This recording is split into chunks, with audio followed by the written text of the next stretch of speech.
หูฟังบลูทูธของเพื่อนมันมีปัญหานิดนึงที่ผมไม่พอใจก็คือเวลาฟังเนี่ยแล้วหูฟังมันอยู่ตัวรับสัญญาณผมชอบไว้หลังคอแล้วโทรศัพท์ผมไว้ในกางเกงเว้ยมันก็จะต้องส่งสัญญาณผ่านตัวเราแล้วทีนี้มันก็ไปไม่รอดผมก็เลยจะมาโมเสาอากาศใส่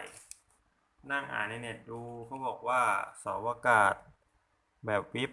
ความยาวที่ดีที่สุดสำหรับคลื่น 2.4 กิกะเฮิรตซ์ของบลูทูธก็คือ 31 มิลลิเมตรนี่เราจะใช้ทองแดง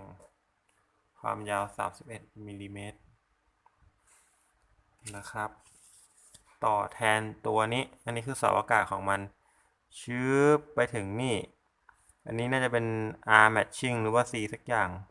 ผมจะไม่แกะออกหรือไม่แล้วนะครับผมจะพ่วงมันเข้าไปเลยเรามาดูผลกันตอนแรกลองทดสอบดูมันได้ประมาณสัก5 เมตรที่โล่งนะเดี๋ยวเราลองต่ออันนี้เข้าไปแล้วมาดูว่ามันจะได้กี่เมตรไม่สนนะครับ VSWR อะไรจะย้อนให้มันไหม้ไปเลย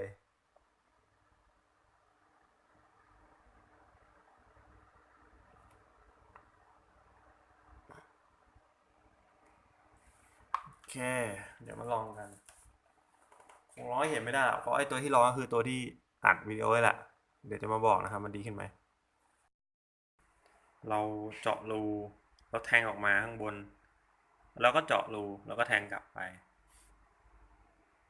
ความรู้สึกส่วนตัวคิดว่ามันไกลขึ้นนิดหน่อยที่ไปลองเมื่อกี้ถ้าเป็นเสาแนวนอนขนาบไปกับอันเก่านะก็เหมือนกันงั้นแหละแต่พอเอาเสาเนี้ยตั้งเดขึ้นมาเว้ยรู้สึกจะไกลกว่าประมาณ2 เท่าพอดีบ้านข้างๆเขาเปิดประตูเขาคงคิดว่าเราจะขโมยของก็เลยยกเลิกการเทสระยะก็เลยใช้วิธีว่าดึงเสาขึ้นมาแล้วก็ดึงลงไปให้มันห่างกับอันเดิมนะแล้วก็มุดลงกลับมามันจะกลับเข้าไปตีภาค PA หรือเปล่าอันนี้ก็ไม่ทราบไม่มีเครื่องวัดแต่ก็เดี๋ยวลองทดสอบดูยังไงก็ใครว่างๆแล้วรู้สึกตัวนี้มันมีปัญหาใช้ไม่ได้ก็ลองทำอย่างนี้ดูดีกว่าทิ้งนะฮะสวัสดี